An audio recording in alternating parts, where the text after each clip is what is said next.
right, welcome everybody to the Sports on I-40 podcast. As promised, we are going to try to expand our programming and things we want to talk about. And right now, high school football is getting ready to start in the North and the East. And here to talk about football, 1A football in particular, is Coach Roes and Coach Rice from Joseph City High School. Go ahead, please introduce yourself. My name is Martin Roes, head coach at Joseph City High School. Happy to be here. Always welcome to talk about football. It's my favorite sport. Eric Rice, JV coach / defensive coordinator for the varsity team, and like Coach Roes, I'm always happy to talk. Okay, great. So to the viewers out there, I am a Joseph City alum, so are Martin and Eric here. We both played at the same time. I think Coach Roes is 2 years older than me, so I think you were a senior when I was a sophomore, and then Coach Rice here was a junior, so a year ahead of me. And we certainly had a great time back when we were in high school playing football. So I guess, first of all, just tell me, how did you guys get into the coaching roles here at Joseph City? So for me personally, I started coaching in Holbrook a few years back, and I've been an assistant here in the Holbrook area for a while. Worked my way up. I was a special teams coordinator at Holbrook. I have nothing but love for the coaching staff here. I think these guys are doing an amazing job here in Holbrook. You know, several region championships in a row, and Joseph City saw some of the success that we were having, and they were moving on, putting in a different head coach. And I was approached by a couple of people and asked to apply for it. So there was a little bit of a search. What happens sometimes is if you have a down program, you don't often get as many applicants as you want. And so some people would make fun of it and say, you can always tell when a program is struggling when they go back and hire a former alumni, right? Because there's only two types of people that want that job. That's either a former alumni or a brand new head coach. And I actually fit both of those modes. So this is my first time being a head coach is over here in Joseph City. But for me, it's a dream come true, right? You know, there's only two jobs that I ever really want, and that's an assistant coach in Holbrook, especially doing special teams because I love special teams, or the head coach at Joseph City where I graduated from. So for me, it was a no-brainer. As soon as that job came open, I knew I was going to apply for it. So that's how I came to Joseph City, is that job came open, and why wouldn't you apply for your dream job? All right. How about you, Coach Rice? Yeah, it was like I helped a little bit in the past, you know, after graduation and stuff, and just never really got into it after that. And then was having dinner with Martin and his family, 2 years, a while back before he got the head coaching job, and he turned and asked, "Hey, if I coach in Joe City, you want to coach with me?" And I said, "Yeah, sure, let's go." And then he ended up getting it, so. I ended up doing my end, what I told him I'd do, and it was something I was excited to do also. So I was happy to join him. You know, there is a big difference, right, between playing and coaching. When I was a teacher at Holbrook, I had the opportunity to be a quarterback's coach, and I found out real quickly that it's really hard. And in hindsight, I probably wasn't very good at it. So it's very hard. It's very difficult for me to, translate. Good information to these young players on what might be proper technique or what might be things to look out for, even in strategy. How do you guys go about that? Have you had any struggles in your early coaching career, or is it? I mean, obviously we're still learning, but what is your biggest challenge as a coach? New coach, young coaches. It's a good question. As far as strategizing goes, I'm that nerd of nerds that ever since I graduated high school, I've been working on my playbook, if that makes sense. I've had a file on my computer for years where every time I saw a clip on YouTube or something on Facebook that I liked, or just an NFL play, something along those lines, that I'd go into that folder and I'd write it down and just start keeping that track. One of my good friends he's a writer in Hollywood, and somebody gave him that advice once, that if you want to be a writer, you have to be writing every day, first of all. And second of all, if you want to be a comedy writer, which is what he wants to do, anything that's funny that ever happens to in your life, write it down, because that's what people respond to best, is those funny anecdotes that just reminds them of their regular life. So I took that advice and I applied it to football. So I've been trying to come up with the little wrinkles and things like that for a long time, because I'm just that kind of a nerd when it comes to loving football that much. But as far as a struggle that goes, it's translating all of those crazy mad scientist ideas that look good on paper into a high school athlete's actual skill set. So that's great that the Lions can use their left tackle and throw a pass to him. Probably not going to be the type of talent that we have at the high school level, where you can slot in a left tackle or a left guard at the receiver position and expect it to go well. So I think that's probably the biggest struggle, is you have all these grand ideas as a coach, and trying to adapt those to the players that you actually have is the struggle. And sometimes coaches can get real disconnected with that they can either be so system oriented that they refuse to believe that the players they have might fit a different system, or they can be so unrealistic about their athletes' actual abilities that even the system that does fit the skills needs to be tweaked based off of personnel. And I think I fall into that category sometimes, where you can just say, well, the play works, it's you guys, and you always want to blame the players. But as a head coach, you have to realize you've better take responsibility for that. If your players aren't learning it and they're not executing, that goes back to one spot, and the buck stops at the head coach. So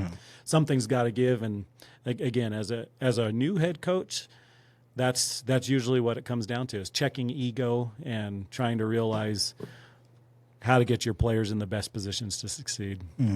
Yeah, I going off of that, it's one of the things I noticed as a high school team is you're really limited by the players that you have, right? Like college and professionally, you can go out and recruit or draft or whatever, trade, whatever for these players, but in high school, you're really limited to your community and who you have. I really noticed that when I was helping with Holbrook football, and I also noticed that obviously with watching basketball as well. And I guess it's really a testament to how the community as a whole rallies around the team. I remember back when I was in high school, football was the thing at Joseph City, and I guess maybe because we weren't very good at basketball, or maybe we were okay at it. I'm not sure. I know Eric's kind of smirking over there. I know that was like you guys were really into basketball. I remember you guys had. Well, they elevated it after we graduated. After my class graduated, they definitely took it to a different level than where we were able to be. Yeah. I know your class was really into basketball. Yeah, that was definitely, I would say, as a class, basketball and baseball were up there, but football was definitely a close second. Whereas with Coach Rose's class, football was the main one, and the others were underneath it.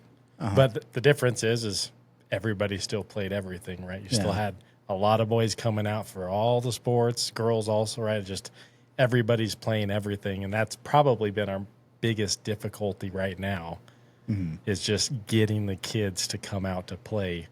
Even the ones that you're like, you'd be so good, you'd be really good if you just showed up and put in a little work and actually tried, but you got to convince them before they even care to try. So I don't mean to start crying here on air, but having Martin here reminds me of the 2006 season. And Martin and I talked on the phone when I was first inviting him to come on the podcast about doing some kind of I mentioned it as a documentary, but I guess really it would have just been like a podcast talking about that season specifically. And I also had an idea of doing a different subset of this program. I always got to call it something like Sports on I-40 Lost Championships or something, where we interview people who were expected to win the state championship, but they ended up falling short. And the first team that came to mind was the 06 team. Other teams that come to mind is like this past year's Chinley girls basketball team. They were heavily favored to win, and they ended up getting upset by Payson in the semifinals. So just looking at that, but yeah, the culture, and I had mentioned this to other coaches and people in Holbrook as well, is that the culture at least back then in Joe City, football, I think a good program is certainly dictated by your seniors and your upperclassmen. And I remember, the 06 team, everyone, it seemed like all the seniors were really focused on executing the plays, running a good practice, and just focusing on each game. Whereas when I came to Holbrook, it just seemed like there was no senior leadership. And at least when I was there, I'm not sure how it was, what your experience was, but it was just all over the place, and there wasn't really any focus during the practice. So I guess going off of that, I guess how is your current team, I guess right now, is there a lot of focus? Is there a lot of leadership? Just kind of give me a rundown on that. It's a fantastic question. It's like Coach Rice was saying, individually, as a head coach, I said, I talked about some of the problems that you might have internally, but externally, I think today's athletes are a little bit different. Back then, we didn't have any problems getting players to be multi-sport athletes. It was something that the recruiters told us that they looked for, that if you wanted to go play at the next level, then you needed to be a multi-sport athlete, because that was one of the things that it was just a checkbox. And if you didn't check that box, they didn't even consider you.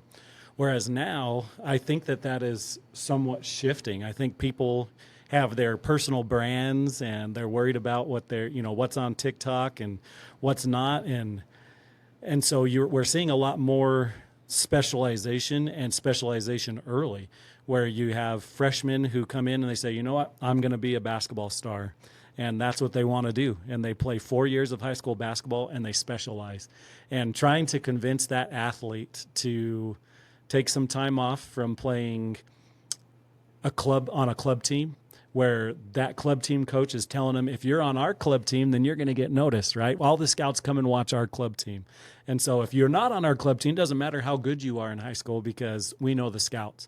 Trying to convince that kid that football would be a better way for him to increase his basketball draft capital is really hard to do. It's a hard sell. And I think Coach Rice alluded to that a little bit with some of those struggles that we're having. But to your point, in the 05-06 team, that was not an issue. We had a core of probably, I'd say, 8 athletes that played football, transitioned straight into basketball, and then transitioned straight into baseball. We had several wrestlers on the team. In my opinion, a lot of the best basketball players, they can translate that skill set onto the football field. But wrestlers particularly have that just grit and toughness that comes in to play at certain positions in football really well. And we had a couple of those dogs on our team that year. And then in baseball, too, we had plenty of people who would split time, because they not only did they love baseball, but they wanted to run their track and field events or throw in those events as well. And so it was almost expected that when you went to a small school that you were going to have good grades, you were going to have good teams, and you were going to be a good teammate. That was kind of where the standard is. I would agree with that. Back then, that was not expected, but that's just what happened typically. And it seemed a little less effortless, I think, or a little more effortless than it is now. We have a lot of boys that feel pulled in a lot of different directions, and either we didn't have the same type of commitment that these boys do, where for us, we were like, yeah, we'll do everything. And maybe that was at the expense of a basketball team. Maybe if we had all just decided we were going to be basketball players, we would have won 3 in a row state championships playing basketball if we had just locked in and dialed in. And I think that's where these modern high school players are, is they want to see it. They say, if my best chance is playing on the football team, then I'm going to lock in and I'm going to dial in and I'm a football player. Mm-hmm. And vice versa. Maybe that's a basketball player, maybe that's a wrestler, maybe that's a baseball player. But we're dealing with that a lot more now than I think was in the past. And I'm 20 years outside of high school now, so it's crazy to me to say that. You always feel young at heart, and then as a coach, you get down, you say, do it like this, and then you throw your back out for trying it one time, and the boys all laugh at you and have a good laugh at your expense. But it's a different world, and that today's athletes are, like I said, just a little bit different, and maybe that's a good thing. Maybe we should celebrate the fact that these athletes have that level of commitment to something they want to be great at. Mm-hmm. Yeah, and just to the viewers out there, I always keep referencing in the 06 or the 05-06 team, because that team has sort of become like my baseline for what I think of a good functioning team should be like. It's a high baseline. It's a high baseline, right? Great teams seem to have that focus. And I guess it's easy for me to see a team that doesn't, and when they don't have that, they're going to struggle, and because they're not going to have, because football, basketball is a team sport, right? So it requires everyone's attention and everyone's effort. And one of the great things about football is you have the varsity team, but you also have the JV and the other players who do the scout offense and the scout defense, because that was always an important part of preparing for a game. So I guess just to point that out, that I always think of that team as like kind of like my baseline of what I think a good team should look like. Well, and you raise a good point. Something that I do the exact same thing. I always have my reference, and my reference was that year.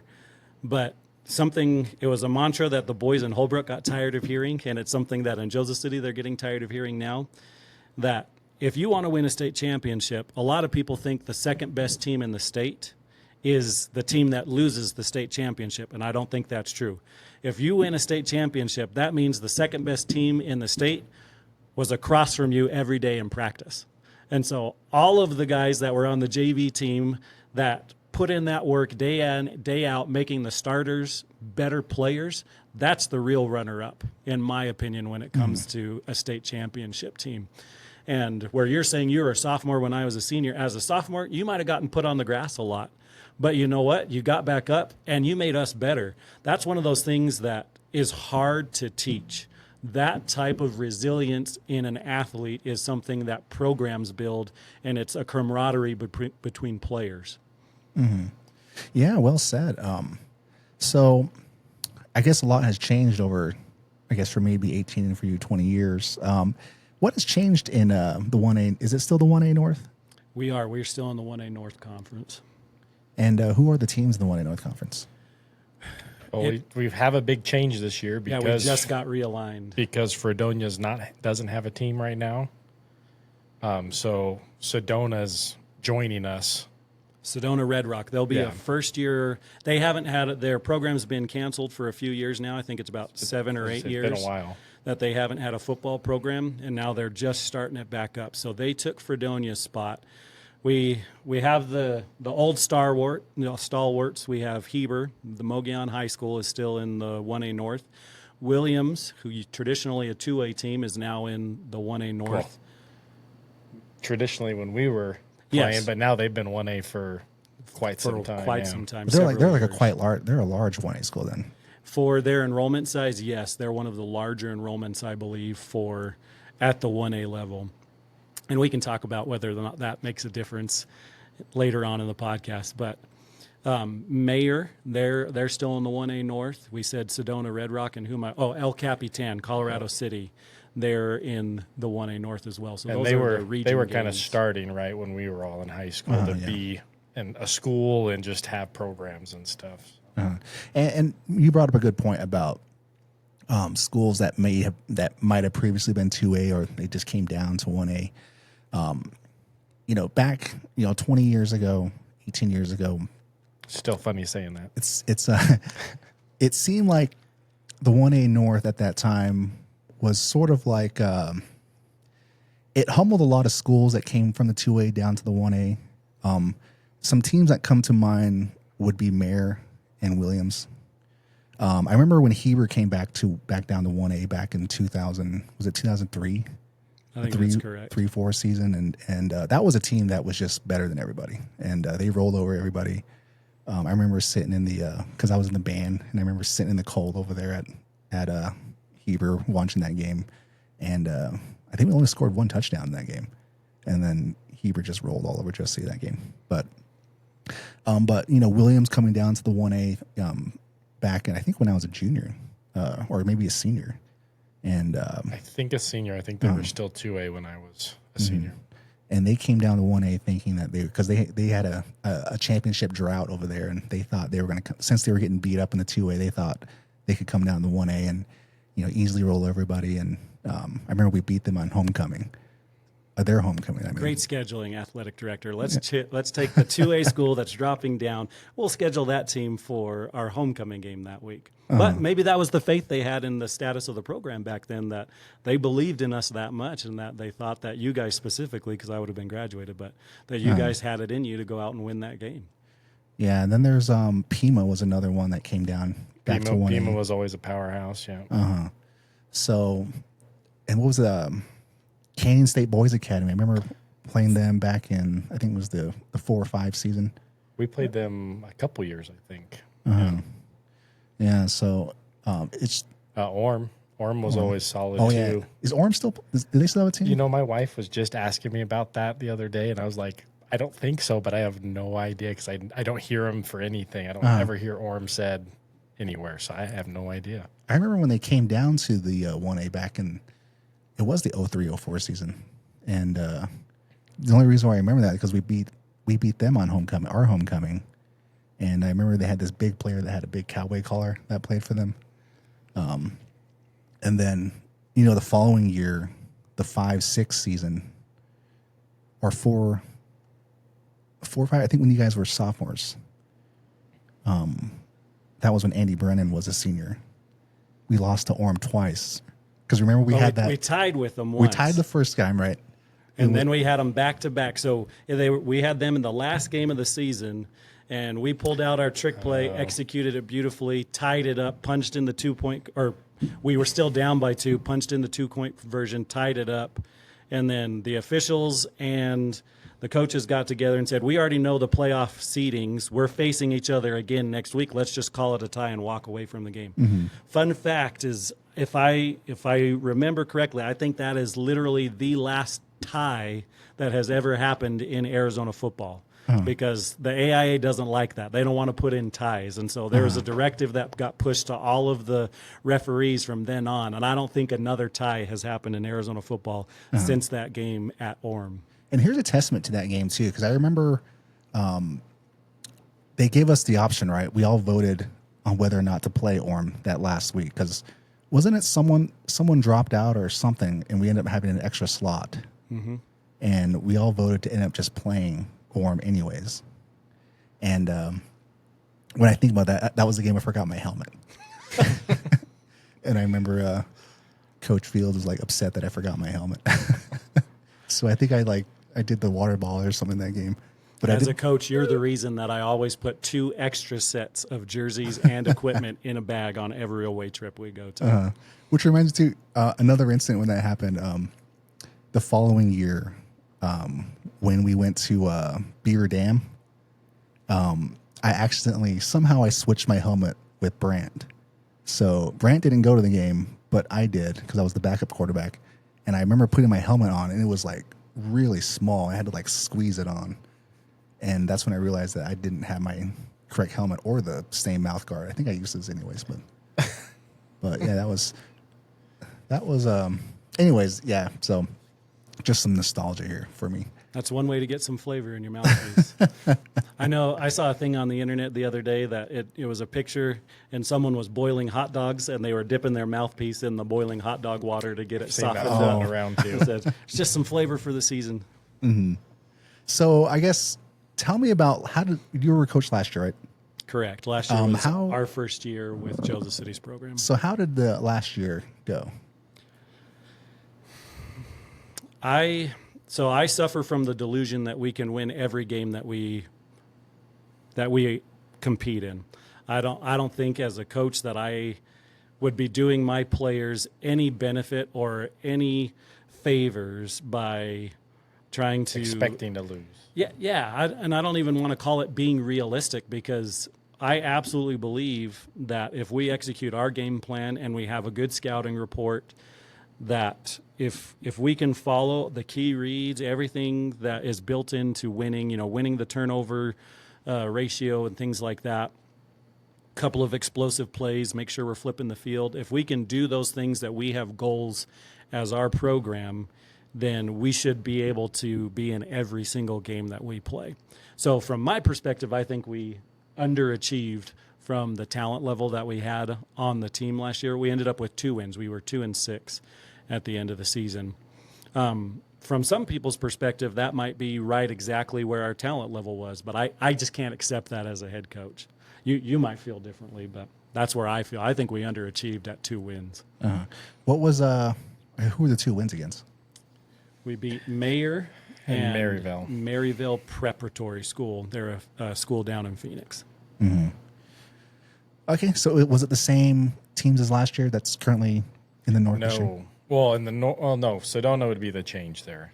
Would be the change Because we didn't play Fredonia because they canceled, and then they ended up not even having a program this year. So Fredonia doesn't have a program at all. I believe they're combined with El Capitan, that if they have a couple of athletes who want to play football, that they're allowed to play on the El Capitan football team. I think they're only like 10, 15 minutes away. They're pretty close. So, yeah, when I think of Fredonia, I always hear the stories about how good they were back in like the 80s or 90s or something like that. That's what everyone talks about. You know, it's funny because were we talking about this not that long ago? I cannot remember a single Fredonia football game. My whole high school. I cannot remember actually playing them. Like, normally there's plays you'll remember. Oh, yeah, I remember that play. You'll at least remember something. I can't remember a single Fredonia game, at least varsity game. I have a couple of strong memories at Fredonia. One of them's a baseball memory, and it's self-deprecating, so I'll share it right here. The baseball. It was my sophomore year, and the baseball team nicknamed me Prairie Dog for the rest of the season after this. They didn't have any restrooms on their field, and I was on deck, and I told the coach, I was like, Coach, I got to go. I'm in trouble. Like, this is because it's a long bus ride. You sit on the bus ride, you're a stupid kid, you're drinking all kinds of soda, you're eating crap on the bus, And so by the time the 3rd inning rolled around, it was hitting me, and I was ready to go. I needed to find a bathroom fast, but my coach was like, you can't. And so I knew that I either had to hit a home run or strike out. There was going to be no third direction on this at bat. You're talking about Steve, right? This sophomore year we would have had Rick Felton would have been the head coach, and Steve Marquez would have been our assistant coach that year. I don't know if you ever had Felton. I had Felton as a little league baseball coach. So he's the head coach, and if you know Rick Felton, he was one of those hard-nosed old school coaches where you didn't talk back, you didn't if he said jump, you said how high, and that's where I was, and baseball was his. Yeah, he was sport. a baseball coach. He was assistant in a couple of other things, but he was absolutely a baseball first coach. So I got up to bat. I think I swung for the fence the first time. The pitcher knew that I wasn't, really giving a good faith effort, so he was just trying to throw a couple of strikes in there. I connected with one, bounced it off the fence, cleared the bases. There was a play at home, and our guy ended up being safe.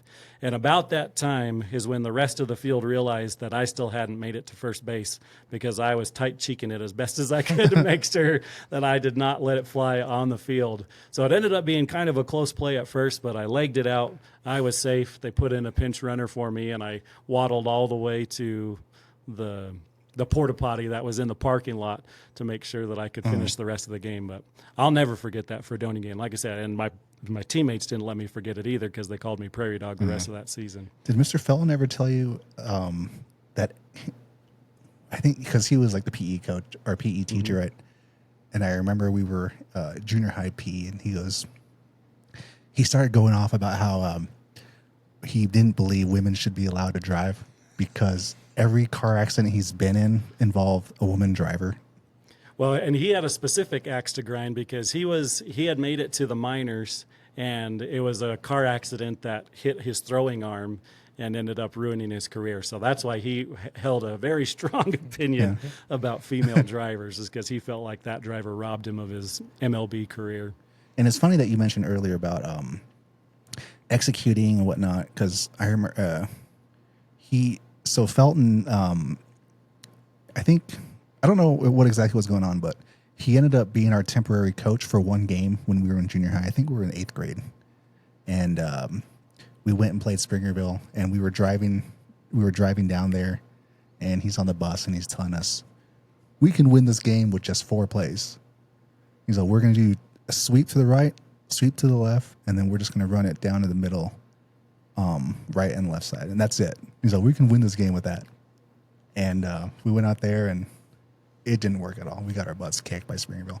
But that team had Travis Trickey as their linebacker. And if I recall correctly, I think when he graduated from high school, I think at that time he was like he led the state in career tackles or something like that. Had a phenomenal high school career. Yeah, and I remember him going to UNLV to play football. Mm-hmm. So it just kind of shows at that time the White Mountain League program or league, I guess, for junior high there was some legit athletes that had played in there, and I guess we had a small team, so us little Joe City kids had to go up against these future Division I athletes. Well, and to your point, that's one of the reasons I think that Joseph City had such a strong program on those past years was because we would get our teeth kicked in. You know, we were playing the Blue Ridges of the mountain. We were playing the Snowflakes. We were playing the Sholos. We were playing the Winslows. We played Holbrook because we weren't traveling to anywhere else to try to get a 1A or an 8-man junior high schedule the way that we have an 8-man junior high schedule now.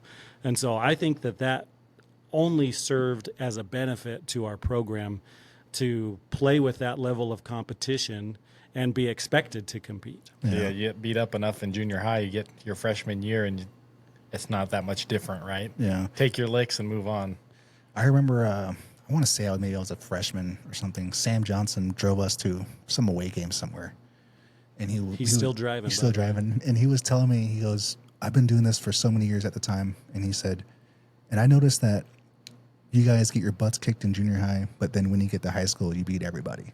And I think it goes exactly what you were saying, was playing at that level of competition in junior high and then getting to high school, playing in the 1A, I guess you come out with a different perspective on what football should be like. So you kind of approach it like it needs to be this way. And because you just got your butts kicked all year previously. And back then we were, because we were playing a bigger school, so we were playing 11-man in junior high.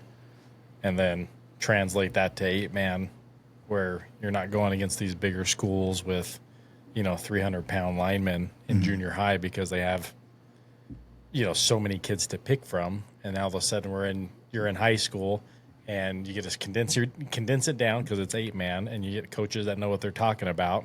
And it just seems it's not a coincidence that that even a bus driver could tell that back in the day. Yeah. Yeah. So anyhow, so moving on from last season, I guess, what are your obviously you're expecting improvement this year with your team. Do you have a lot of upperclassmen this year? I asked only because I haven't really been paying attention a whole lot to Joe City football the last 10 years. We don't actually. Because everyone makes fun of me when I show up my Letterman jacket over there, so I don't go over there anymore. So last year we only had 3 seniors on the team. It's been something that's been dwindling for a little while now. And this year we're fixing to not have any seniors on the team. We had 3 seniors and 3 juniors last year. Mm. And I don't mean this as a criticism of those players, but they fall into the category of they feel like they have unfinished business in basketball this year, that they underperformed, losing in the semifinals to a team that they had beat in the regular season, and so twice, I think that could be true. I think they beat them in the regular season, home and away. It was Seligman, and so they're putting in the work. They want to be on the basketball court as much as they can be on the basketball court because they want to try and take it to that next step and not have an early playoff exit or even a late playoff exit like they did last year. So the boys that I was thinking that we were going to have out for the football team this year, they've decided to play basketball as their main focus. And again, I can't really fault them for that. I don't know. I can't necessarily say that that's a bad choice. What I can say is that if they were on their team, we would have an unreal amount of talent to spread around the football team, to just put it at every position. So I'm a little disappointed that they haven't wanted to come in and try to do football and basketball. That is a reality that I really wish they would have just made the decision to stick it out. But at the same time, I can't fault them for feeling like they wanted to focus that on their senior year.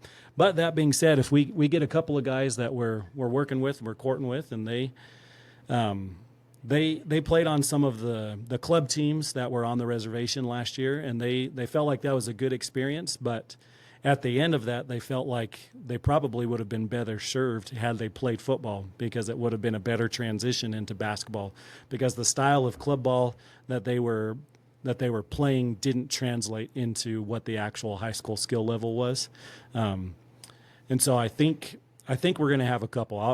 I'll refrain from dropping any names until they actually come out and stick it out. But I think we're going to end up with hopefully 2 seniors on the team this year, and that should help us elevate the program.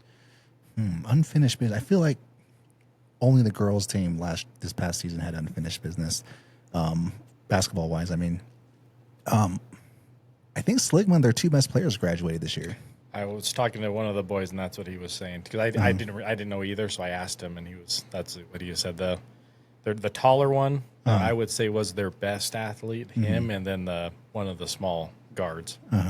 Quick as lightning, though. That kid was fast. Yeah, and then I don't know. I've been following basketball a lot, and I'm just gonna come out and say I think that team that won the state championship is most likely gonna win again this year. They were really good. Gregory. Yeah, I think they only graduated like 2, and I don't think they were their main pieces either.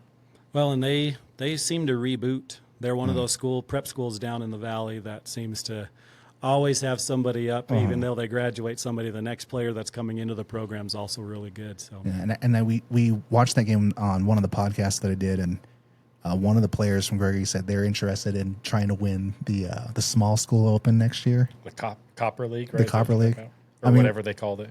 Yeah. I applaud his confidence, but they don't stand a chance in the Copper.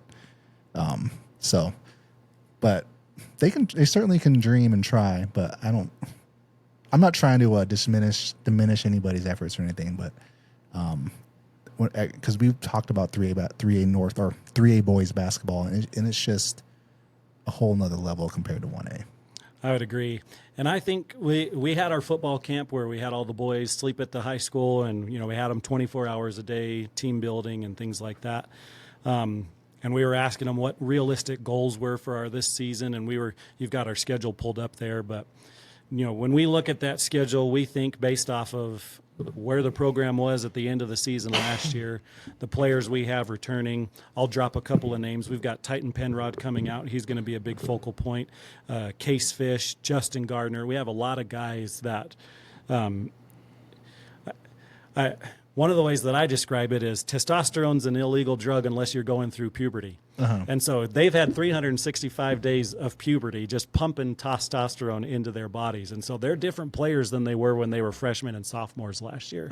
And they feel like they have some unfinished business that they want to come out. And so we're looking at our schedule, and if you can win 5 games in 1A, you have a real good shot at being in the playoffs. Like you're almost guaranteed a playoff spot. You're almost guaranteed. With the number of teams we have in our league and the number of teams that make it to the playoffs, if you can have a winning record 5 out of 9, you have a real good shot to make the playoffs. And once you make the playoffs, anything can happen. Because they do that bracket different from when we were, right? Because it's just the number 1 from each region is they're an going automatic bid. And then after that, it's the rankings to fill in the rest of the bracket. Okay. The old system was something like, It was 1 and 2. Yeah, 1 and 2. And that was it. And then there was a third team that rotated every conference, right? Correct. Yeah. Because I remember our junior year, I think we were like the 3rd or 4th best team in the state, but we were the 3rd.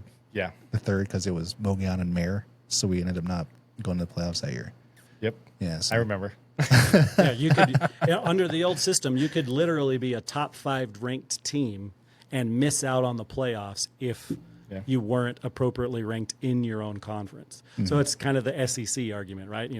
Should we let in the worst SEC school above the best Pac-12 school, and because we know that the SEC was that much better than even the best Pac-12 school? I don't know, but that was a reality for us back then. Okay, so familiarize myself, because like I said, I'm going off of 18 years back or information, so I'm way behind as far as any of these schools. Like the first game we got is Siloam on August 22nd.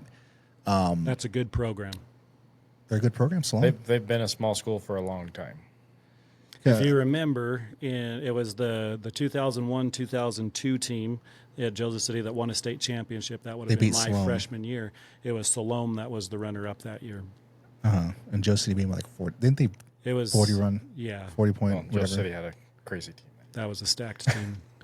Yeah, that's another interesting team. The that would have been the 01, 01-02 team, right? That was a team that beat Heber while Heber was a 2A school.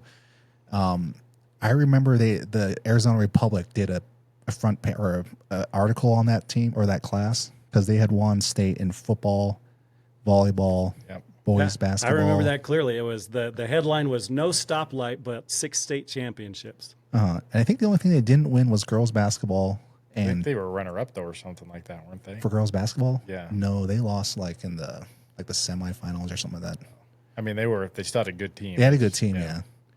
And then didn't they? I don't think they had a wrestling state championship, did they? I know they had state champions on that team. That's a good question. I don't remember wrestling's that such a because you got to win. Everybody's got to got to do well. And then they won baseball, and then they won softball. And did they win track or I know they had the boys? The boys definitely. And then the girl, I think the girls won, or maybe that's what I was thinking of, runner up. Like the girls still did really well. Yeah. Yeah, I have to do something for that class. I have to reach out to somebody that I know for that. But anyways. Dustin Fish, the quarterback and the center on that basketball team, he still lives here in Holbrook. Yeah, I see Dustin around every now and then. He's got a boy on the team this year. Oh, really? Yeah. Well, neat. And that's one of the things that we're excited about as coaches coming in at this time is it's almost like having a farm system, right? If you can get the sons of the athletes who are good, usually their dads teach them right. And so we don't have to do as much as the coach from a fundamental standpoint because they come in with those fundamentals. And so we can start having a lot more fun working with those types of athletes. Yeah. That's definitely true. Next, we have Valley Lutheran. Why did I say Valerie? I do want to stick on Salome for a second. So Salome, that coach, he's come in and I think he's been there for 4 or 5 years, somewhere in there, and they've been a perennial playoff team. He's got a real good program cooking down there right now. So Salome is tough, and they'll continue to be tough this year. One of the things that we had trouble with last year is our schedule is 6 out of our 8 opponents were playoff teams, and those were the 6 losses that we had, were teams that were almost guaranteed to make the playoffs because they have just that good of programs. So Salome is no slouch. I do want to say good things about. I think his name is McCarty, Coach McCarty down there at Salome. He's got a real good program cooking. But the difference is they got to drive us to us now. So that was our first game of the season last year. We had to drive all the way down, and it's on the other side of Phoenix, right? It's not just we drive down to Phoenix. We got to get to Phoenix and get all the way out to the outside of town. It's not far from Baghdad. No, I was about to say Baghdad. Far. You veer off to go to Baghdad, and you veer the other way to keep going to Salome.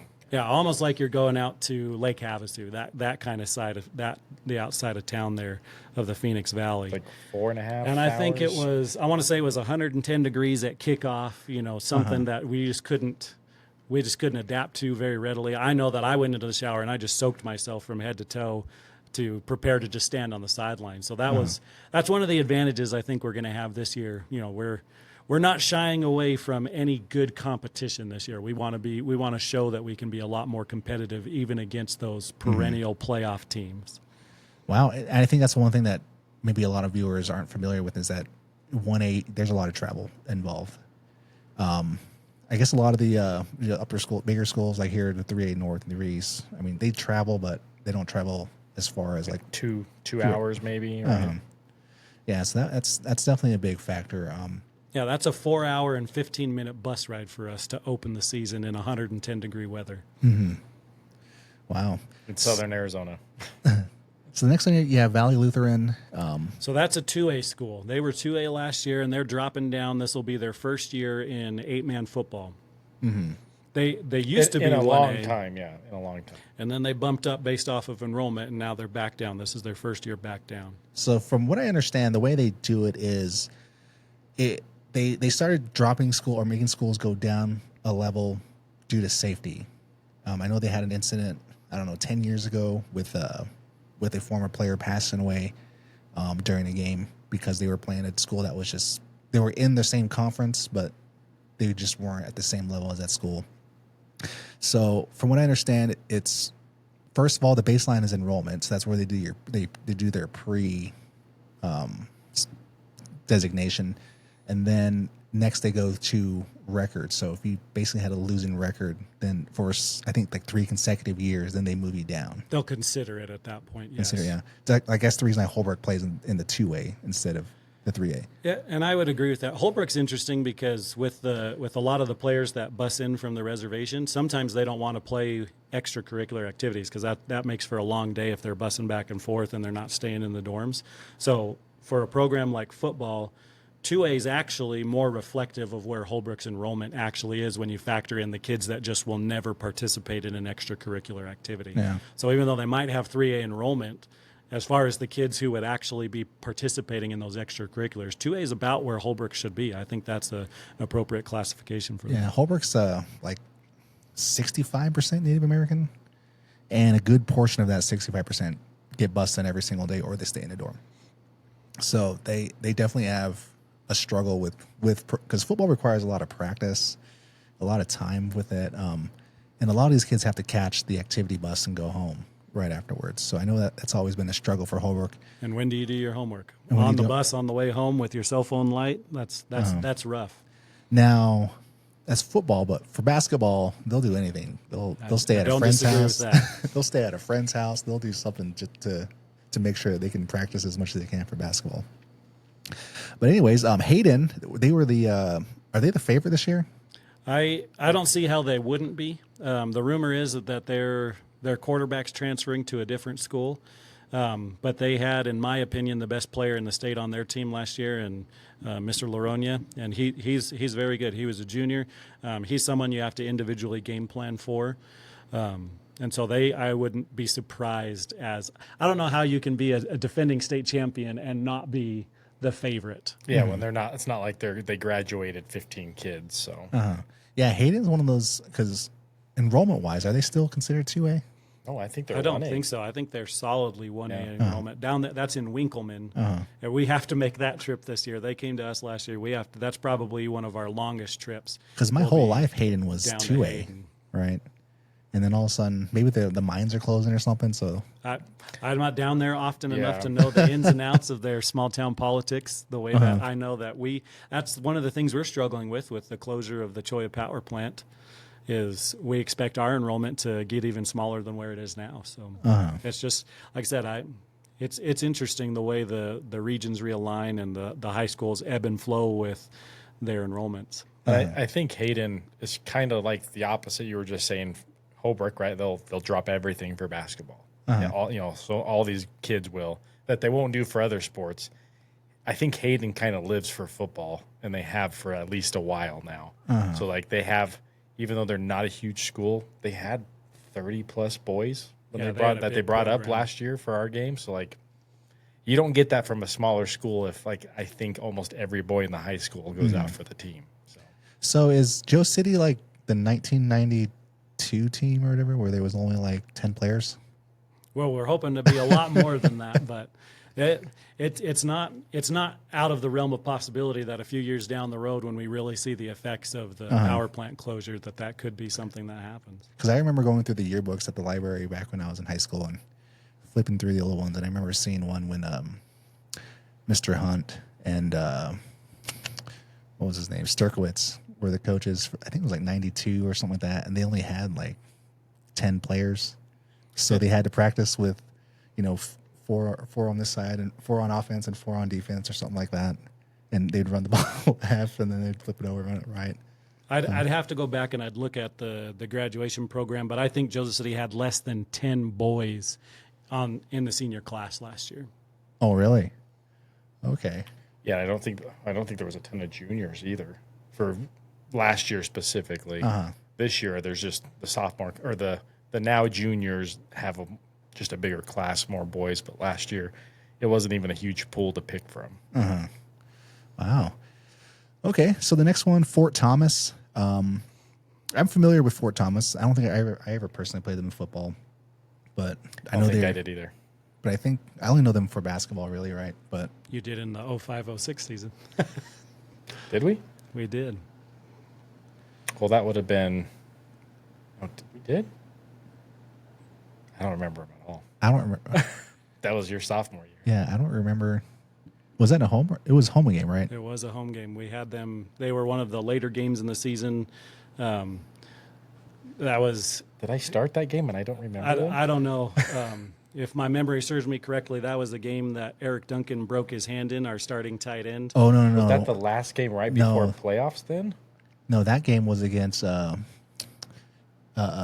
team from like near The Anthem? southern Tucson, Or was it south of Tucson. They drove like 10 hours to get 40 point whatever. I could be wrong. I thought it was Fort Thomas, but Fort Thomas, I have a clear memory. And Larry Bushman, shout out to Junior Shop in Joseph City. Take your car to him. He's a great mechanic. Nothing but good things to say about that over there. But he still lives in Joseph City, and he was the quarterback my senior year. Still a good friend of mine.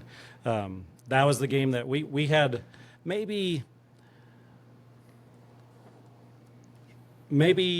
we called this audible. Oh, it was Patagonia. Three times in the season, right? It was audible red 10. Red 10 was the hot color for an audible, and 10 was the one back through the zero hole.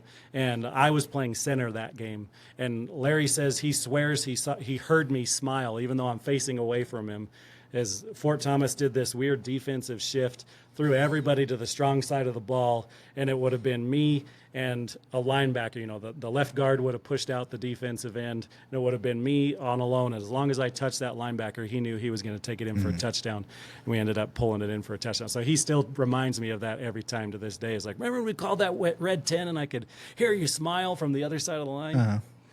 So that's why I have a clear memory of I don't Fort think Thomas. that was Yeah, Fort Thomas. it was Patagonia because that's the game Eric broke his wrist in. I thought it was Fort Thomas. I'll have to go back and pull Yeah, out because the I remember year, him but- breaking his wrist. Yeah, it was against the last Patagonia. game, right? Last game of the season. Or no? It was like the first round of the playoffs. Clifton Yes. was who we played first. Okay. Maybe it was Fort, but I don't remember Anyways, Fort Thomas. we're getting a little too okay. nostalgic. Anyways, yeah. The next one here. Well, we're excited for that game. Fort Thomas has a good program. They won a few games last year, and I think we can be competitive in that game. It's good to have new teams on our schedule. If you just roll back the same schedule that you have year to year to year, then I think that can be damaging to the boys if you're like, oh, I got to play them again. So we're excited to have a new team like Fort Thomas on our schedule just so we can see where we can stack up with some of the other conferences. So now you mentioned earlier about Fredonia. So you have El Capitan on here, but are you guys actually going to play that game or? So El Capitan is a separate high school from Yeah. Fredonia, and I think if you're a Fredonia high school player and you want to have the opportunity to play football, I think they're allowing them to play on the El Capitan How far team. away are they? I think it's real close. It's something about 20 minutes. I don't even know if it's 20 minutes. Both of them are right around the Kanab, Utah area. So you remember Kanab, right? Yeah. You take that, go to Fredonia. Well, there's a turnoff that goes to El Cap on that road to Fredonia, and it's Okay. not that far. When you make that turn, it's like 10 minutes, and you're in. It's not El Cap. It's Colorado City is the actual town okay. name. Yeah. Beautiful field up there. They've got it kind of set back and kind of like Sedona, where there's the Red Rock Mountains in the back like that. El Capitan has a really nice field up there. Yeah, I haven't been there in years. Well, Fredonia. I think the last time I went to Fredonia was when my brother played. And shoot, that was 2012. And that's a long drive. Yeah. So we had to make that drive last year. They've got to make the drive to us this year. So that's another game that we're hoping to get back and be more competitive in. And they have a solid team. They do have an up and coming program. I think their quarterback and their star receiver are both coming back this year, and they're hoping to have a revenge tour. Wow. Next one, Mayor. Now, I guess I always have good thoughts and bad thoughts about Mayor, right? But how do you guys feel about Mayor this year? I like our chances. That was one of the teams we beat last year. They graduated one or two key players, and so I think we can be real competitive against Mayor. But that's one of those things that you never know. If you try to take somebody lightly, especially if you don't have top 5 talent You know, if you're a top 5 team, you can maybe take somebody lightly that you're just outmatched with them top to bottom. But unfortunately, we don't fall into that category. We're going to have to scrap in a lot of the games that we play. So I don't think we can afford to take anybody lightly. Even if our couple best are better than their couple best. Yeah, they played us real tough last year. That was one of the most fun games I had coaching, because we were coaching from quarter 1 to quarter 4, if that makes sense. Whereas sometimes if you're getting blown out, you're trying to get some different guys in, make sure everybody gets some looks and some work. And it turns into more of a, I don't want to say it's a practice, but if you're not using it to get better when you're either blowing somebody out or being blown out, I think you're doing your boys a disservice, if that makes sense. So, well, we actually had to implement prevent, right? First half, second half, because it was close enough that's like, hey, don't get burned. Like nobody gets behind you, that type of stuff that we really didn't do all season long. But that was the game where it's like, hey, let's work on some stuff here while we're in this situation. So if we can, because that was before Williams, before Heber. So it's like, hey, in case we got to use this, we actually had some good opportunity there during that game. And that was, they were trying to do a lot of fun things. So they wanted to have a whiteout, so they wore their away jerseys because that was their homecoming game. And so just a lot of respect for the Mayor program and what they're trying to build back up as well. Because I think that was one of our most fun games. Yeah, they're not quite the Mayor you remember. Well, I blame your class for the reason that Mayor just beat us so bad the following year, because I remember Mayor came down thinking that they were the best team in the 1A, and then they ended up coming to Joe City. And I always remember Colby making that tackle at the very end. The strip tackle on the goal line. Yeah. And we ended up beating Mayor. And the following year, we played Mayor over there. And they came back like with a vengeance, and they didn't show any mercy. And I played really bad in that game. When I think back on it, I played really bad.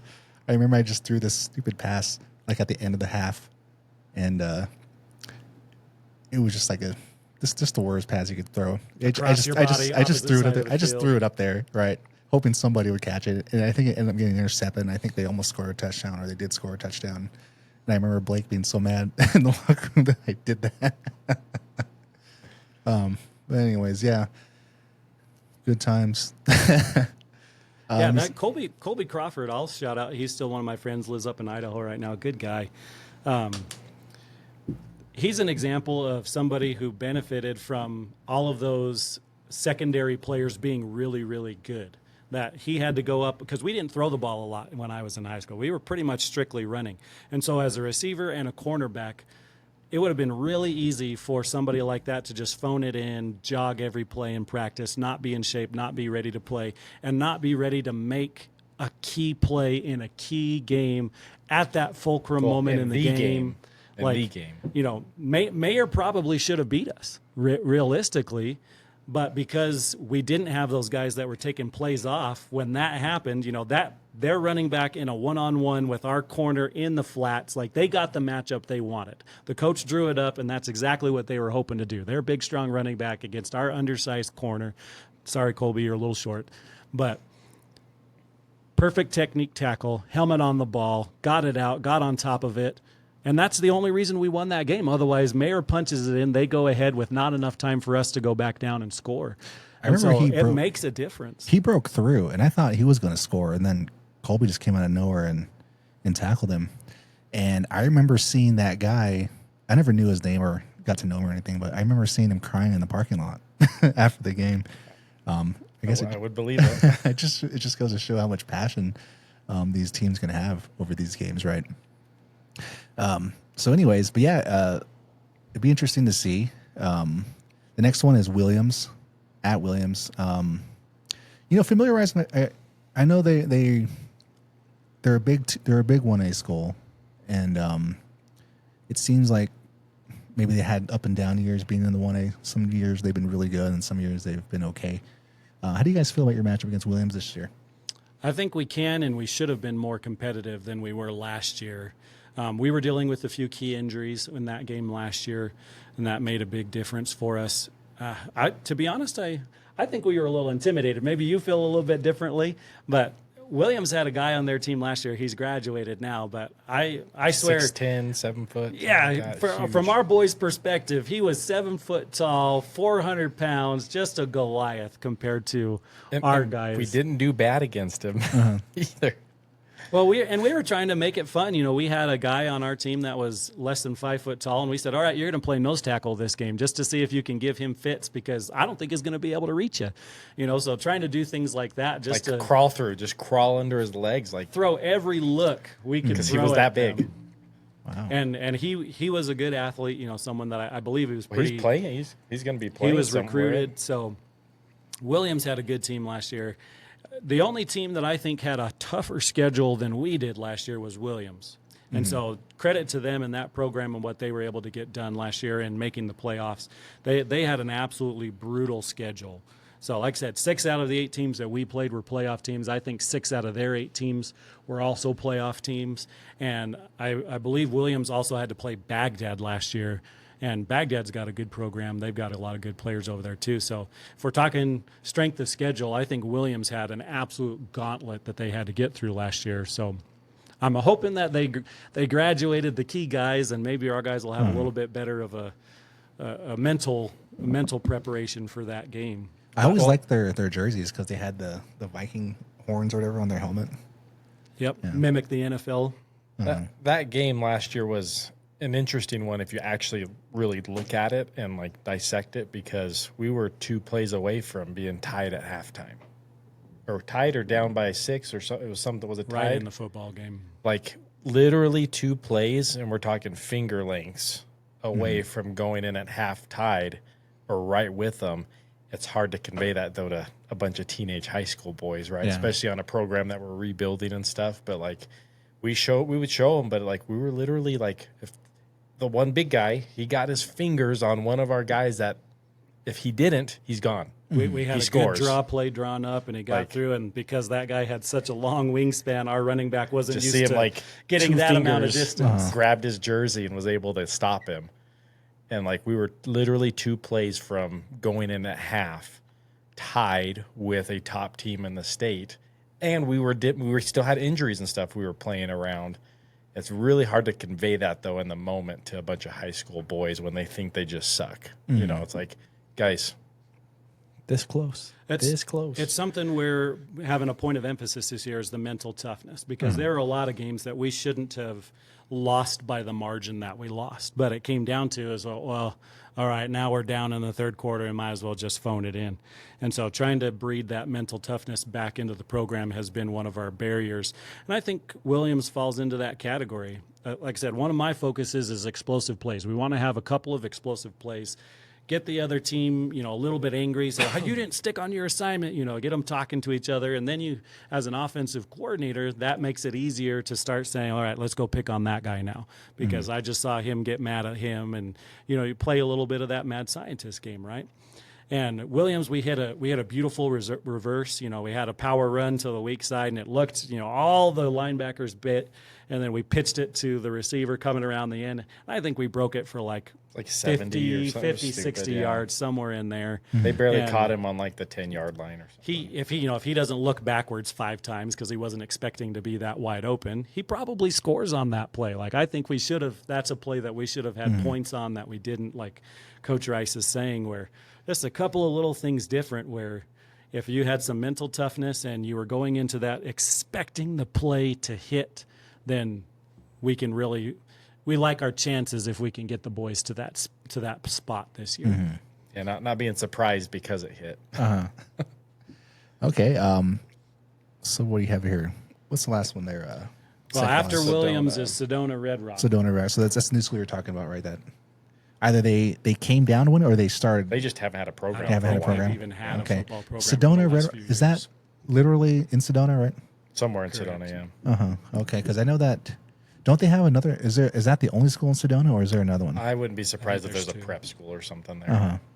Okay, so yeah, I guess you guys don't know a whole lot about this new team, right?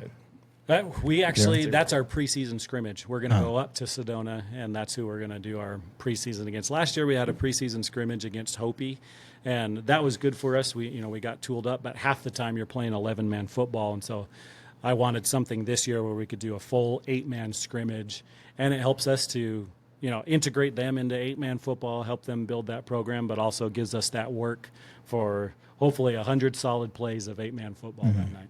And then we get to see them. Actually see who they have, their players. And So the next game here is against Heber. Now, this is one of the things that sort of annoyed me about Holbrook football. Okay. Because I remember being at Joe City. Heber was our rival.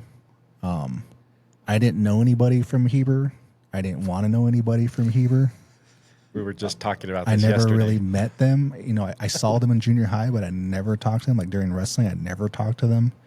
I think we had MySpace or Facebook. I didn't want to know anything about Heber. Other than having to do who's who. Yeah, other than like having to like shake their hand or whatever after the game or whatever. That was it, right? But here at Holbrook, when Holbrook lost to Winslow in football, when I was involved with it, it was like the kids were like hugging each other and like, I don't know. It just didn't make sense to me. That's your rival. And when I think back on it now, I think some of them had like cousins on the team. So maybe that kind of makes sense now.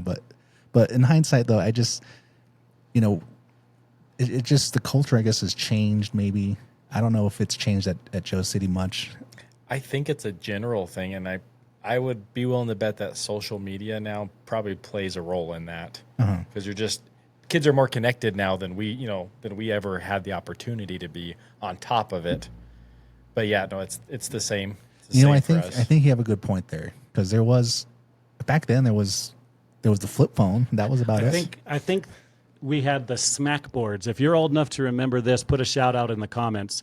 If you ever participated in the White Mountain smack boards, where it was a specific website, you had to sign in with a username, pick up your own handle, and it was just a repository where people, kind of like Reddit, where it was just specific threads on specific teams or specific games, and it was brutal. Those smack boards were ruthless back in the day, because think about social media now, where people feel like they can hide behind the anonymity. And this is before we even knew what anonymity was, right? So not only were you having to deal with criticisms and have criticisms online, but usually you knew exactly who it was and exactly who was saying it. And you had to live in that community with those people who were saying, this person's a trash high school football player. This person's the worst basketball player ever. They let their community, and like the amount of pressure that I think was on us as athletes back then based off of those smack boards was unreal. I think I heard of that, but I never went on or ever participated in that. I didn't even have a computer, I think, to even do that anyways. So I guess it just shows how much technology has advanced so far. But I really think you're right, Coach Rice, about that social media has connected a lot of people, I guess. For better or worse. Depending on how you look at it. But I agree. We've talked about that recently because, a lot of our boys, they know half the kids in Heber. Or William, like they actually know them. They're dating girls from Heber, right? Like, can you imagine what we would have done to you if you had brought a girl from Heber to a Joseph City homecoming game or Joseph City homecoming dance or a winter formal or something like that? The amount of like bullying, I'll use the word bullying because I think that's exactly what would have happened back then. If you had brought a girl from Heber to a Joseph City dance, that would have been a huge no-no. Well, if you're asking me, I probably would have said, come on, guys. I'm just happy someone came with me. But anyways. But that is the difference. And I think you see it. I think high school athletes today, maybe we were too ruthless, right? Maybe that didn't give us the mental edge that we thought it did. Maybe we were just jerks. Maybe we were just bullies. And it's a good evolution of the game that they're a lot more friends with people, and they don't grow up with that deep-seated hate for some other team that really is just good people living in a community over there.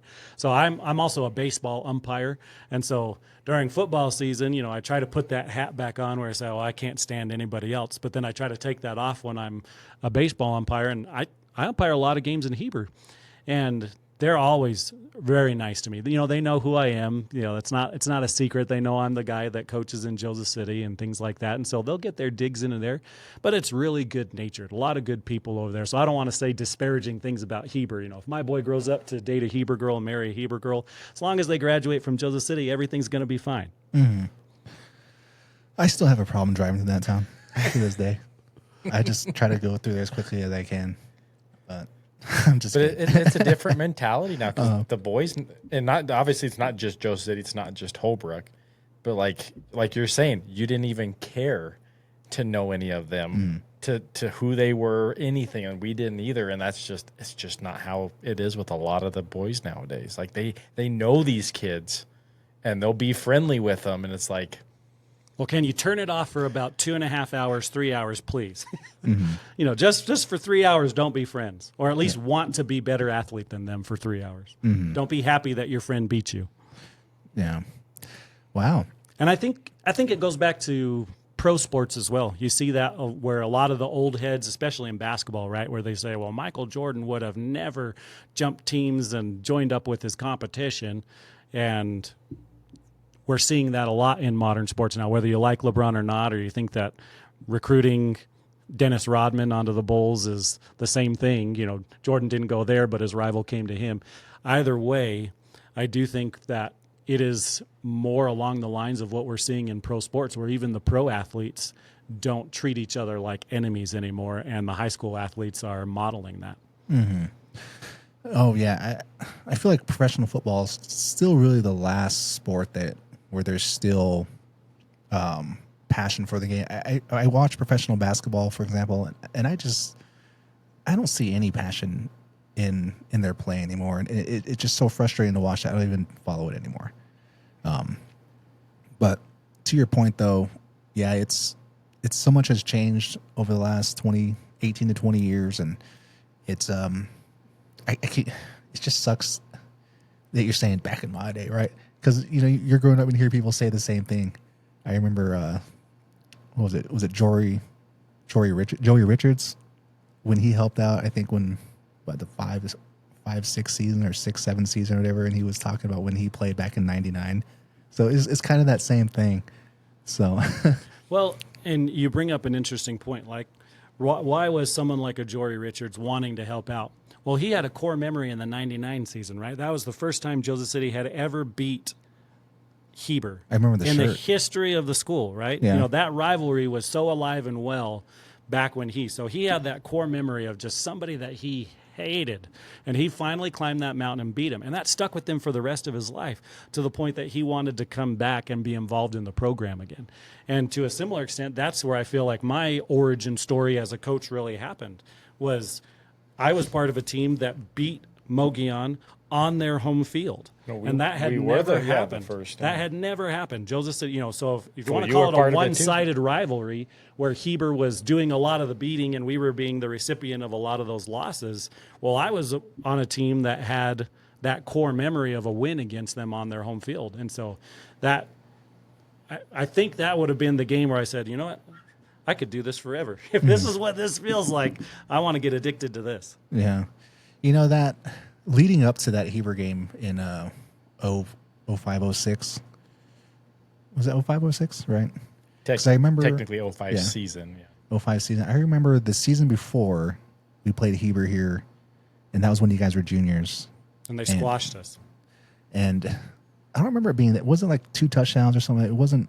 It was enough. I think we got a garbage touchdown that made it look a little bit closer than it was, but it was a game that they controlled from the beginning, and we couldn't never get that edge on them that year. And I just remember everyone, just being so down about that, right? Well, it ended up clinching the region championship, as it usually did back then. Either Joseph City was winning the region championship or Heber was, and so pretty much where it's the last game of the season, that's not an accidental scheduling. That's like that on purpose. And so it ended up being essentially the de facto region championship game, where I remember that too, because there was a guy on Heber, and they always put you in a different locker room. So you actually have to walk farther, and you have to walk directly in front of their home locker room. And so all of their players were out there celebrating, and there's this guy, and he was like barking at us. He was like, region champs. And I just remember being like, I'm going to hate you forever. I have no idea who you are. I don't care to know your name. Same thing. But again, origin stories, right? Yeah. Where I feel like they were good natured rivalries, but I remember that game very vividly. Mm-hmm.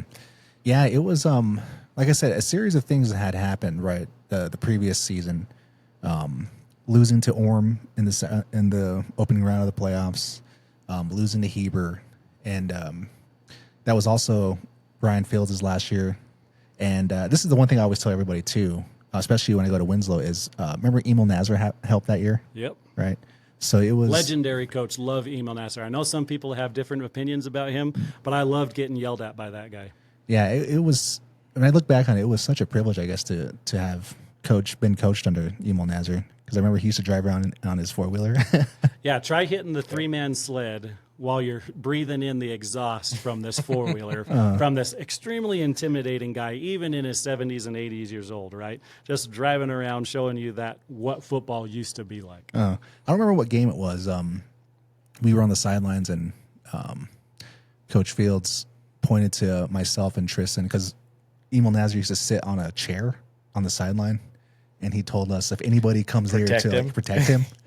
And not too long after he said that, they came running on a sweep, and the first thing I did was get out of the way. And I think Tristan stayed to try to protect him, but I like jumped out of the way and totally forgot. Well, the funny thing about that is that Emil Nasser, right? So he went back into his playing days, and he gave a forearm shiver and just put that running back down right in front of him. So you bailed out of this was in Round. I think it was in Round Valley. I think it was our preseason game, and that guy came around the outside. You bailed out. Tristan tried, but Tristan was a smaller guy too back then. But Emil Nasser, he didn't even flinch. You know, he just came from this position and went, whoosh, just put that kid down. And we got yelled at for it, obviously, because we didn't protect him. But he wasn't afraid. He was just happy to be involved again. Yeah, that was that one year. That year as well was Andy Brennan's last year. I remember. It was funny. I think the following year, I remember, or maybe it was 2 years later. I remember we were all maybe in weights or something, and Corbin, he was like, "Do you know Andy Brennan's mom asked me for all of his football tapes because he wanted it for his birthday or something like that." I'm like, "No." He's like, "I guess he wants to like relive his high school football days or something like that." I seen Andy Brennan shoot maybe 10 years ago here in town, but I haven't seen him since.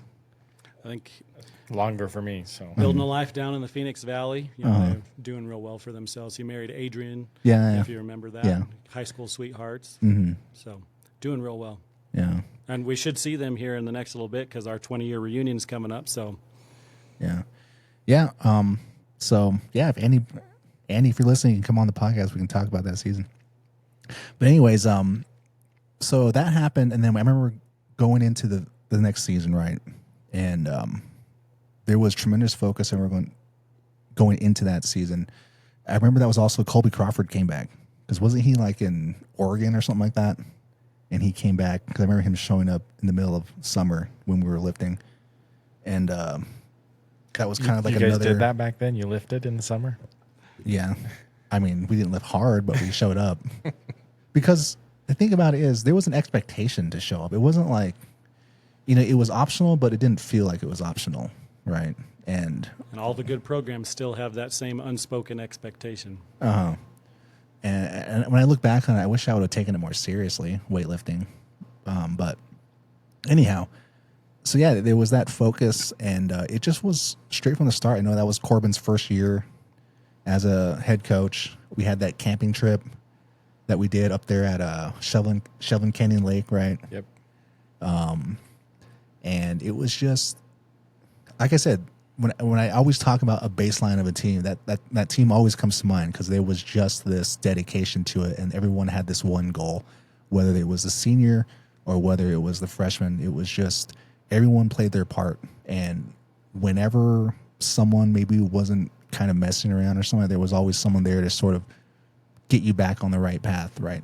Because that was definitely not what I saw at Holbrook. It was everyone just messed around and did whatever they did, what they wanted to, and it was just, to me, it was hard to see a team like that have success if they weren't going to take it seriously, right? Well, and you're forgetting our defensive coordinator that year. Shout out Jim Cooksey, former Dallas Cowboy. Is he still living in Joe City? Still living over there. He's not running stairs, though. No rocks in the backpack like he used to back then. But that key component for setting that expectation, right? Hearing his war stories and his, playing things like that, it helped us keep that excitement during the dog days of a season where you're going, man, this feels like a job. This doesn't feel like fun. We're out here sweating, and it doesn't feel like we're making those incremental gains. But having somebody like that who says, look, that's what gets you to the NFL. That's what got me through Vietnam. Those types of things made a big difference that year. So shout out Coach Cooksey. Love you, man. I should get him out because he lives right down the street from my parents. And I haven't seen him in a while, so that's why I asked if he still lived over there. I don't live in Joe City anymore, so that's the other reason too. But yeah, again, just going back to that, and just moving through that season, there wasn't really a whole lot of, there wasn't really very many close games, was there? It was just Heber was a close one. I think we had 2. And Mare, and that was it. Right. I mean, if you Orem count wasn't Tempe like Prep. crazy, but we definitely beat them by a lot. Tempe Prep, I think it was like 24-12 or something like that. That was like our second game of the season. We had to go down to Phoenix. It was 110 degrees at kickoff. Uh-huh. And 120 in the locker room. Yeah. So I think that one was technically a close game, but yeah, and I've thought about it a lot over the years, and there was a series of unfortunate events that had to happen. One of them was the incident for one of the away games. The second one, on the bus. Yeah, I wasn't going to say, but okay. Hey, I'm still upset about it.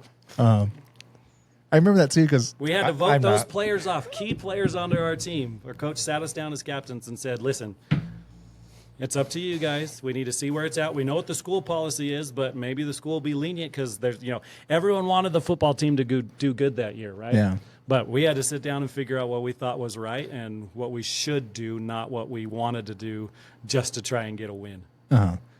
I remember because I sat further up towards the front, and I was wondering, like, why are those guys being so loud in the back the whole way up there? So, but anyways, there was that, and then Eric Duncan breaking his wrist. That was the other one, the other incident that sort of derailed it. And it just so happened that we get matched up against Pima. And taking a Hall of Fame coach for granted, right? I think we went into that game. We went into the game against John Bryant and his Pima team. That was the year that his son, Nephi Bryant, was a senior, kind of leading that. They dropped a few games early.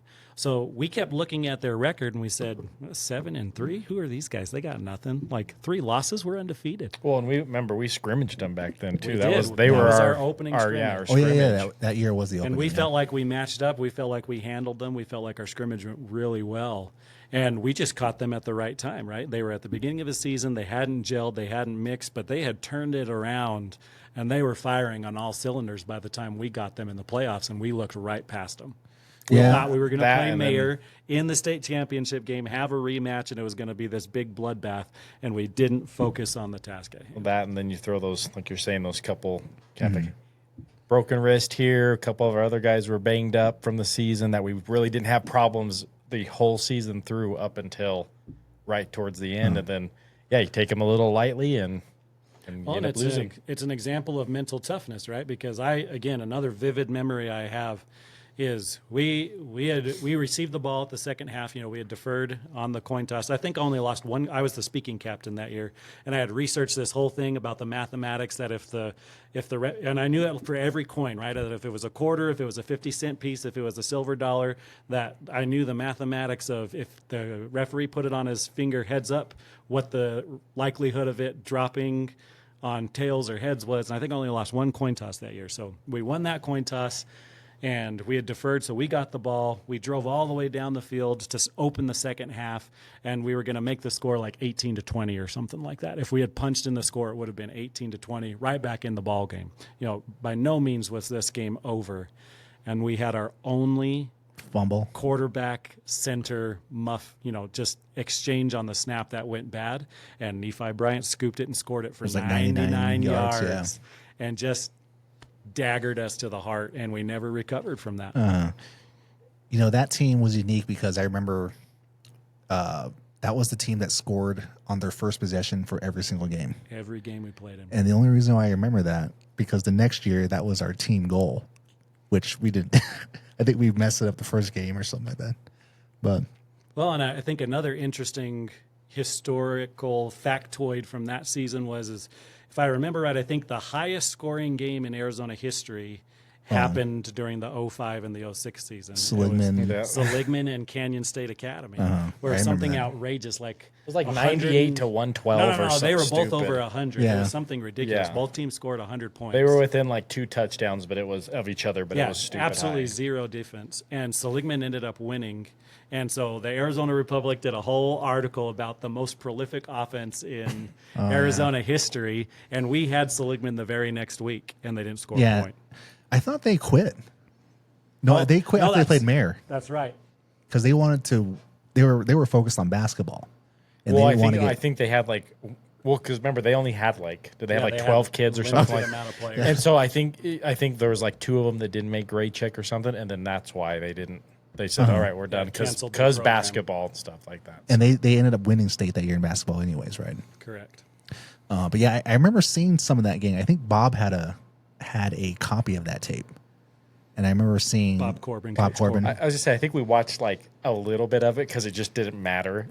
Yeah, it was Even for Phil, because it's like we know there was no defense Missed played. tackle So. here, missed tackle there. It was like ridiculous, like running back opening kickoffs. Like Well, running think back about it. kickoffs, What do you yeah. have to do to hit 100+ score on both teams? It has to just be we're gonna run in, they're gonna run in, we're gonna run in. Like that's all that has to be to score that much. Yeah, Yeah, just an interesting factoid back in that season. I believe that still is. That holds the record for total points scored by both teams in a game happened that season. yeah. I bring that up sometimes with people who don't know about it. Yeah, I remember when it happened though. It was. I still shake my head about it when I think about it today. So. Yeah, I'm not saying it was good football, but interesting football. Yeah, I feel like that team really paved the way for Joe City's future success when they had the three-peat. Well, because who started that? It was it the class below you, right? It was the 2 classes below me. Okay, They're the ones who started that that. were freshmen when I was a senior. You're also overlooking something interesting, right? So John Bryant, Hall of Fame coach, Oh, it came to Joe City, right? beat us that year when we had all the expectations. I even think that if you follow that kind of stuff, I think we were nationally ranked, that year for 1A football. 8 man. Yeah, 8-man football, silly things like that, right? Well, if you can't beat them, then poach them, and that's what Joseph City did. They went out and had Coach Bryant come over and take over the program. Yeah, and I guess it's just a testament to expectation. And I don't think Holbrook has expectation in football. They've had a not just people, but the boys themselves, right? The expectation. because I guess when I look back when I was there, it seemed like everybody had brothers that were on like the 2001 state championship team, or had was it like Larry's brothers? They all had a state championship, right? Something like that. He's the youngest of He's the 8? youngest. Yeah. Well, 8 boys.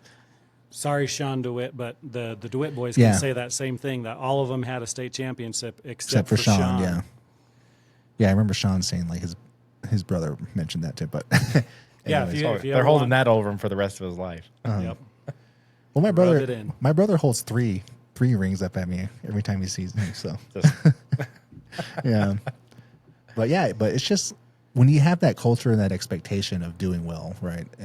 It certainly helps your program evolve and be consistent, right? Well, even your your off seasons, you still do well. You still do really well, right? Yeah, that's the difference. And I know Joe City still has that sign up tradition of excellence, right? So Yeah, it's getting a little faded. We're hoping to get it repainted. to have a better season, so that way they want to have an excuse to get up there and repaint it. But So yeah, I hope it continues. You guys build the program back to at least something, I guess more consistent. I guess I mean I don't know if it's a big ask to say how it used to be, but I guess everybody wants things how it used to be, right? But you have to just deal with the hand that you're given and try your best to create or build a team that can perform at their best. Because I think at the end of the day, though, was it 99.9% of high school athletes aren't going to go to the next level, right? especially in football. Especially in football, right? So it's more like person building, character building, right?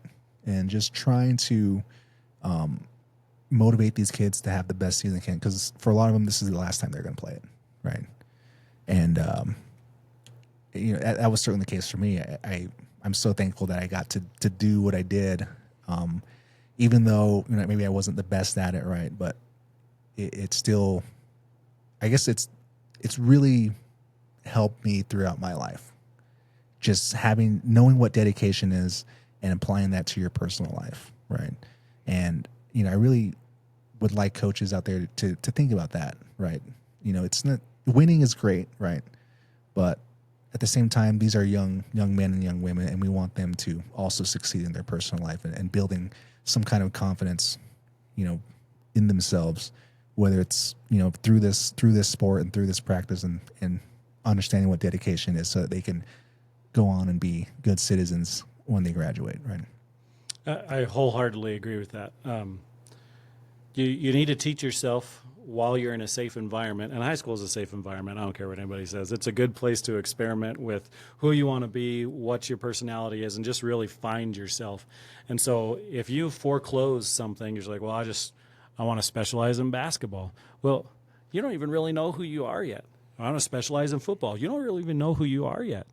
Maybe football is that thing that has that core memory that carries you for the rest of your life, and you just foreclose that in favor of something else, right? And so especially at small schools in the 1A, where we need everybody to play everything. Otherwise, we lose programs, right? Yeah. You have to cancel seasons in the middle because you don't have enough players that come out and things like that. And so it's just such a good opportunity and a good experience at these smaller high schools to be able to not get cut from a team, right? You go to a bigger school and you can try out for something and they'll cut you if you're not good enough. And yes, that's a good lesson to learn. I'm not saying that doesn't teach lessons as well, but the experience and the availability of every single program at these small schools is just something that can't be matched.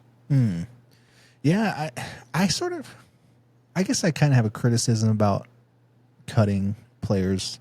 I mean, obviously there's roster limitations, and when I mean that for basketball, for example. Sure. And I've had private conversations with basketball coaches who have to make a decision to cut a senior because maybe a sophomore or someone is better, right? But to me, it just seems like if you have a senior or a person who's going to be a senior and they played their freshman, sophomore, and junior year, I just feel like you should be more considerate of this person's, not necessarily their dreams, but just their character and how it's going to affect them, and maybe try to do something, maybe work something out to have some of these players who might be on that borderline, who have dedication, but instead of just cutting it and just acting like, well, they didn't make it, so whatever, I guess I've become more sympathetic to that idea. But it's a fine line, right? Yeah. That coaches have to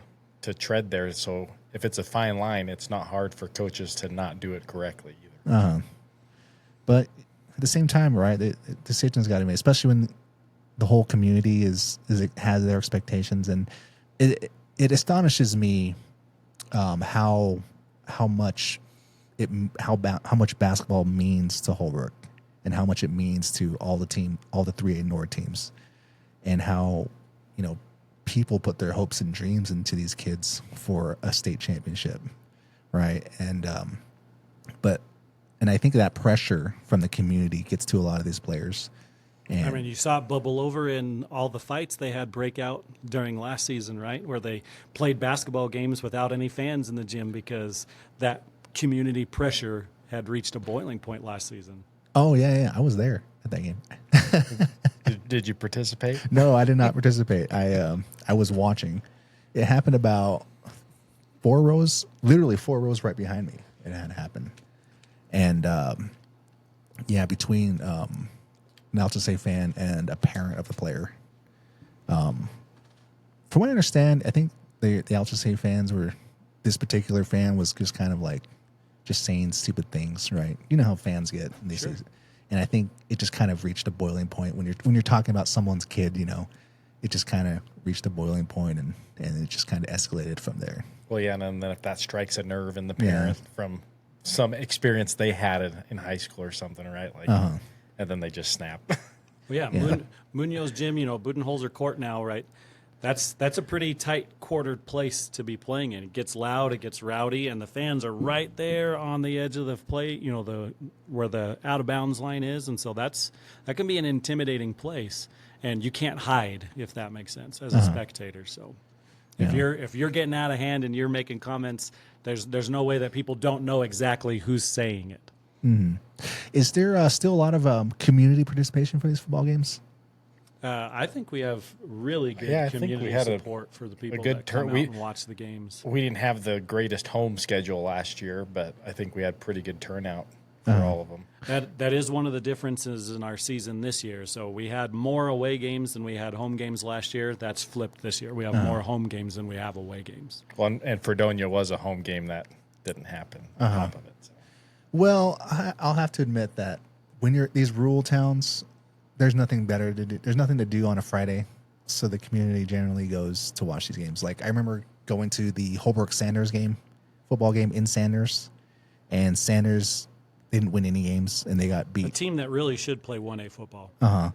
They just got demolished in every game they played. But the stands were packed. Everybody came out to watch. Best concession stand Navajo burger I've ever had is at Sanders. At Sanders. But yeah, it was just like there's nothing to do, so everyone just comes out to watch. And plus, I think at Sanders, someone's relative was playing, so Native Americans tend to really support their relatives when it comes to sports too. Absolutely. But yeah, Sanders, great program over there. They don't win a lot of games, but they have a lot of dedication. They have a lot of heart.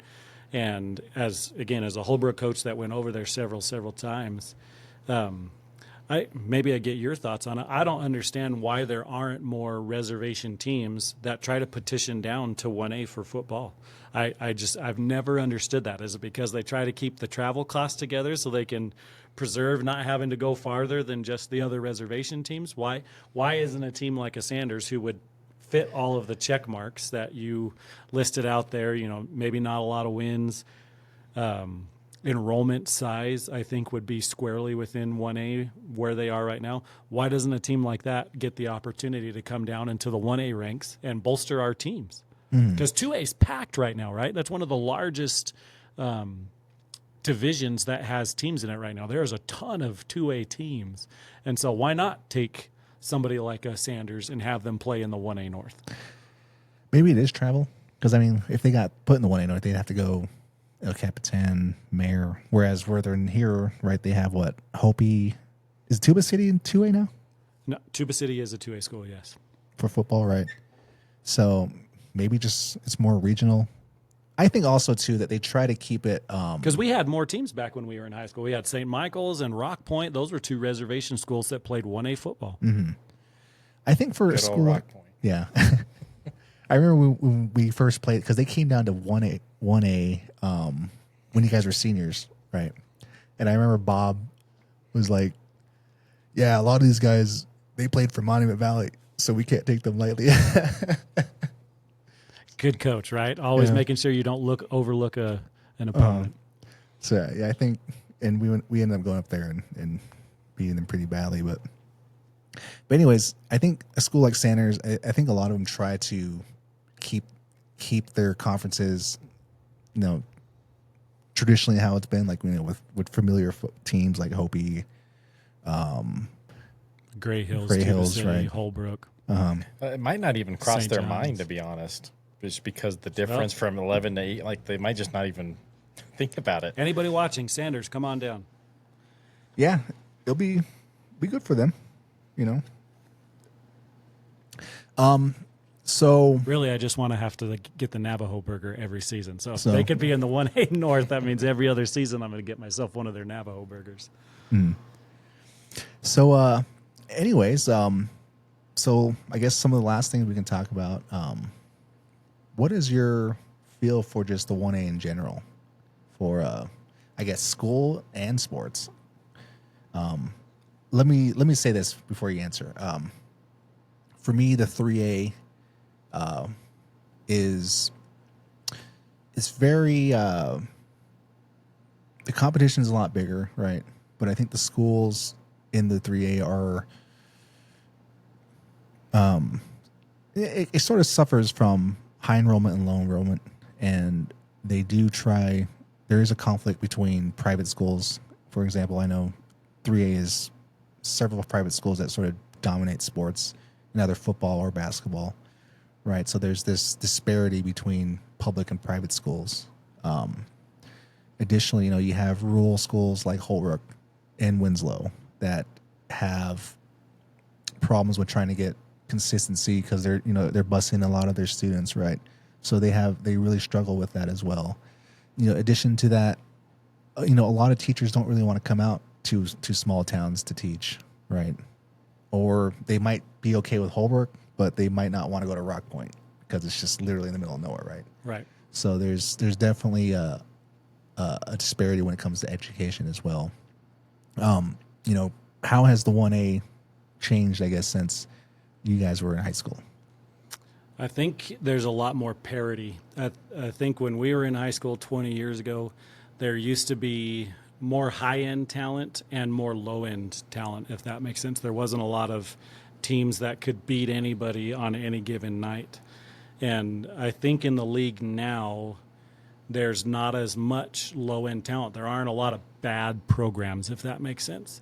I would definitely look at us, as a 2-win team. I look back at some of the games we played where I felt like we were really competitive for the first half of football, and then some different things happen or whatever, mental toughness or whatever you want to say, where the wheels kind of came off, and the score doesn't reflect that. But I do think there's a lot more parity at the 1A level in all sports, top to bottom, than there used to be. Mm-hmm. Yeah, I would agree with that for the most part. Like, it's you still, some of the programs like Mogion's, they've just kept up that tradition of always being competitive, if not really good in any given year.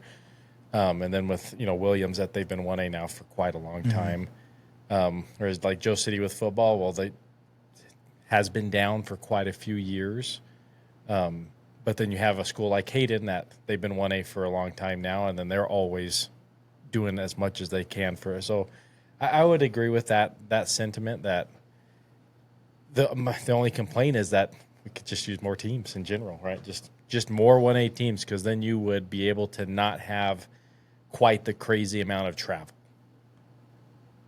that really no other size has to deal with the kind of travel that 1A does. But overall, I'm up for it. I know I'll shout out to the Heber coach here.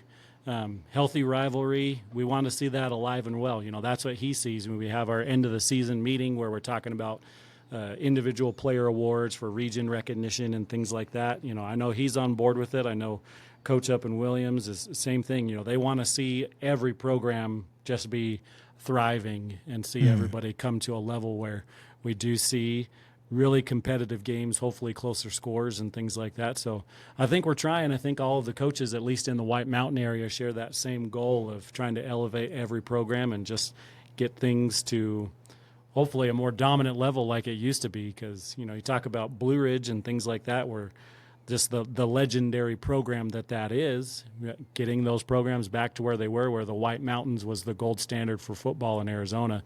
And that's my individual goal, is to try to get back to that time when we can maybe bring back the smack boards and just start having a real good time with football. I think we get canceled for that now. It's possible. Yeah, well, I'm really glad you guys talked about that, because I think most of our viewers here are just familiar with 3A basketball in general, or basketball specifically. But I think it's good to get people from 1A and 2A to come on and give people a better idea of what these programs are like and what the competition is like in these specific areas as well. And to the Heber community, I'm over it, so I'm just kidding about all that what I said about there. I like Heber, don't have any problems.